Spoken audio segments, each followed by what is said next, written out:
seeing another round of cases recently. How concerned should we be? I was not surprised of the so-called some sporadic rebound in China. COVID-19 pandemic is far from reaching the end because there's a big gap, as you know. On the one hand side, that's a strict containment. And the other hand is established the so-called herd immunity.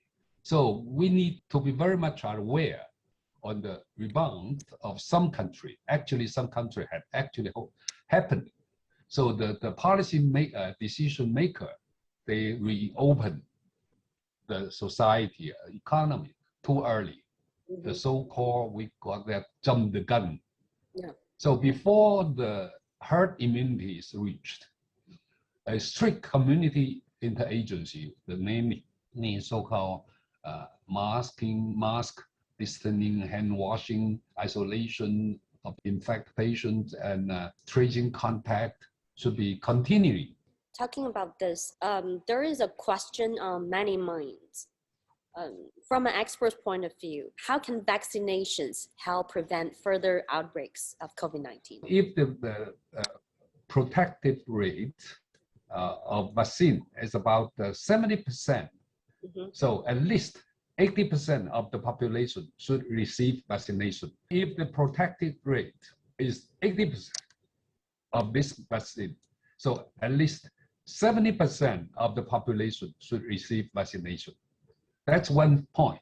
And the second point is the earlier the massive vaccine given, the less the mutation happen. Mm-hmm. So that's why in China we really in a urgent to receive massive vaccination as soon as possible. Mm-hmm. Talking about vaccination, you in your mid-80s also got a jab recently. What was the vaccine? I actually had got a sort of vaccine last week. It's a China-made. I have no any uncomfortable after vaccination. I think it's based on recent data. So there are several 100,000 people mm-hmm. older than 60 who had received vaccine, the China-made vaccine. And because we have several 100,000 people mm-hmm. older than 60 received this vaccine. Mm-hmm. So owing to the susceptibility of elderly people to be infected by COVID-19, I would recommend elderly people receive vaccine earlier. Does the time frame between COVID-19 shots have an effect on immunity? Because before that, it was 14 days, 28 days, but now it's expanded to 8 weeks. I don't think there's a very strict comparison in between the interval. Right now, I think for the homemade vaccine, taking the second dose, not longer than 8 weeks. That's our recommendation. We cannot simply say the longer interval, the better immunity effect it has. No. Do you think coexisting with COVID-19 will become the norm?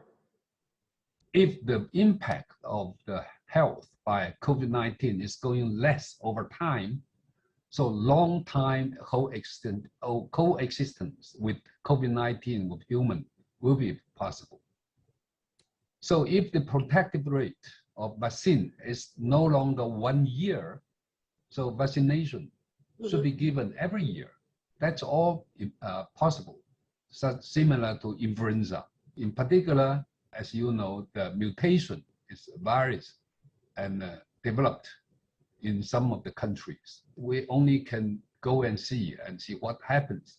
But I suppose the coexistence mm-hmm. with COVID-19 may be possible in the long run. So vaccination should take place every year? I don't know, actually. Nobody knows up to now. Some people said that, well, the mRNA vaccine will be longer, as long as 1 year. Mm-hmm. So the some-called whole virus inactivated vaccine, mm-hmm. for example, Sinopharm or Sinovac, will have 8 months. Mm-hmm. So still go and see.